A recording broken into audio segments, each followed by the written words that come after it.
Chapter 25. Seeking the Buried Treasure. There comes a time in every rightly constructed boy's life when he has a raging desire to go somewhere and dig for hidden treasure. This desire suddenly came upon Tom one day. He sallied out to find Joe Harper, but failed of success. Next he sought Ben Rogers. He had gone fishing. Presently he stumbled upon Huck Finn, the red-handed. Huck would answer. Tom took him to a private place and opened the matter to him confidentially. Huck was willing. Huck was always willing to take a hand in any enterprise that offered entertainment and required no capital, for he had a troublesome superabundance of that sort of time which is not money. "Where'll we dig?" said Huck. "Oh, most anywhere." "Why, is it hid all round?" "No, indeed it ain't. It's hid in mighty particular places, Huck. Sometimes on islands, sometimes in rotten chests under the end of a limb of an old dead tree, just where the shadow falls at midnight, but mostly under the floor in haunted houses."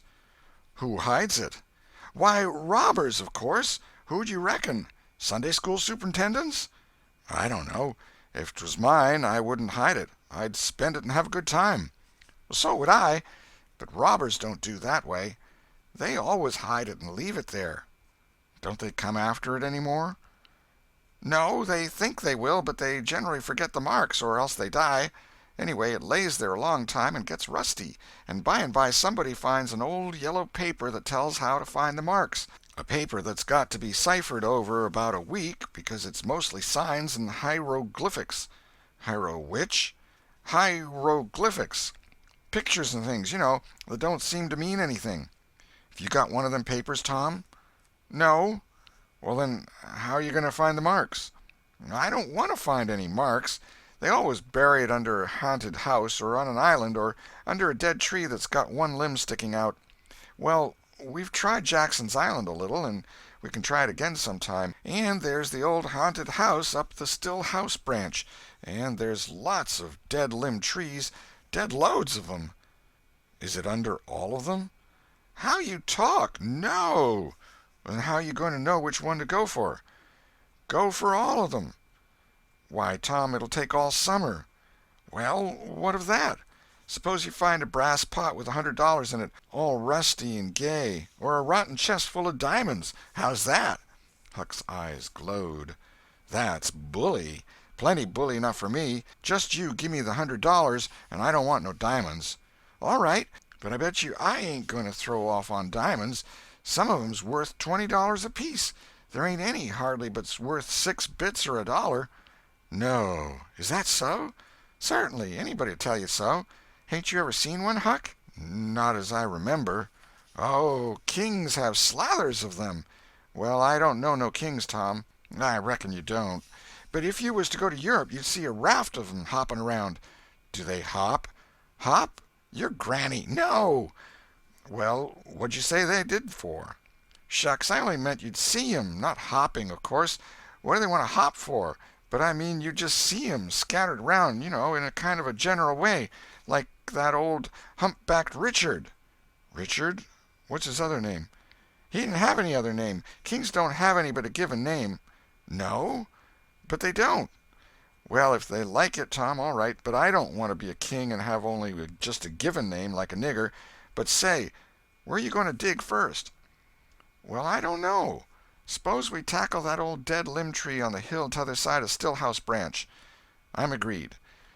So they got a crippled pick and a shovel and set out on their 3-mile tramp. They arrived hot and panting, and threw themselves down in the shade of a neighboring elm to rest and have a smoke. "I like this," said Tom. "So do I. Say, Huck, if we find a treasure here, what you going to do with your share?" "Well, I'll have pie and a glass of soda every day, and I'll go to every circus that comes along. I bet I'll have a gay time." "Well, ain't you going to save any of it?" "Save it? What for?" "Why, so as to have something to live on by and by." "Oh, that ain't any use. Pap would come back to this yer town some day and get his claws on it if I didn't hurry up, and I tell you he'd clean it out pretty quick.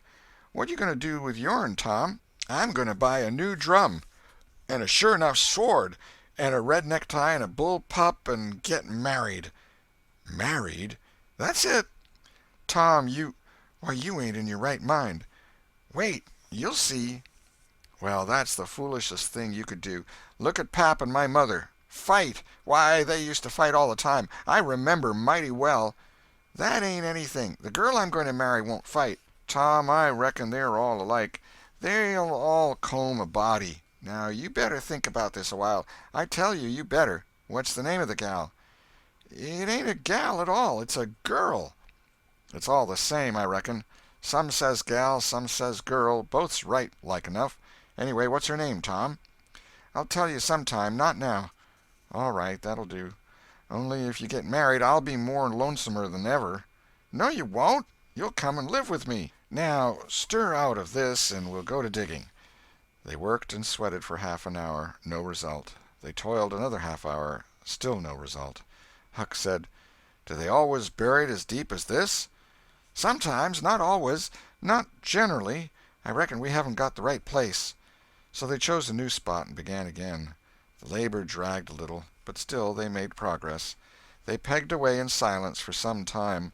Finally, Huck leaned on his shovel, swabbed the beaded drops from his brow with his sleeve, and said, "Where are you going to dig next, after we get this one?" "I reckon maybe we'll tackle the old tree that's over yonder on Cardiff Hill, back of the widow's." "I reckon that'll be a good one. But won't the widow take it away from us, Tom? It's on her land." "She take it away?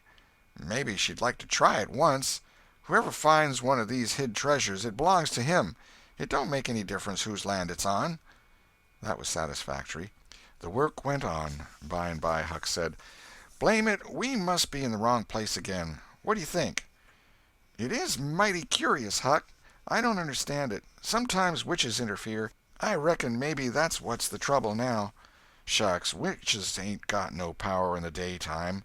"Well, that's so. I didn't think of that. Oh, I know what the matter is. What a blamed lot of fools we are.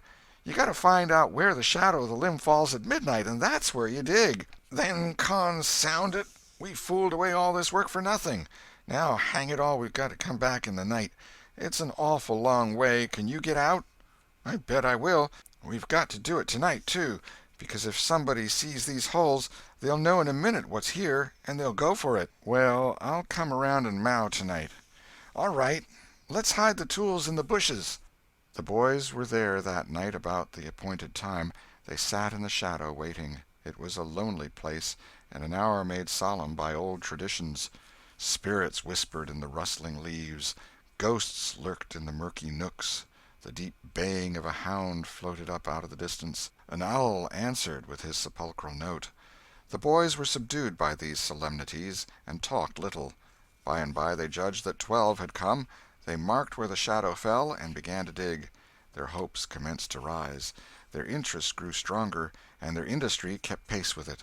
The hole deepened and still deepened, but every time their hearts jumped to hear the pick strike upon something, they only suffered a new disappointment. It was only a stone or a chunk. At last Tom said, "It ain't no use, Huck. We're wrong again." "Well, but we can't be wrong. We spotted the shadow to a dot." "I know it, but then there's another thing." "What's that?"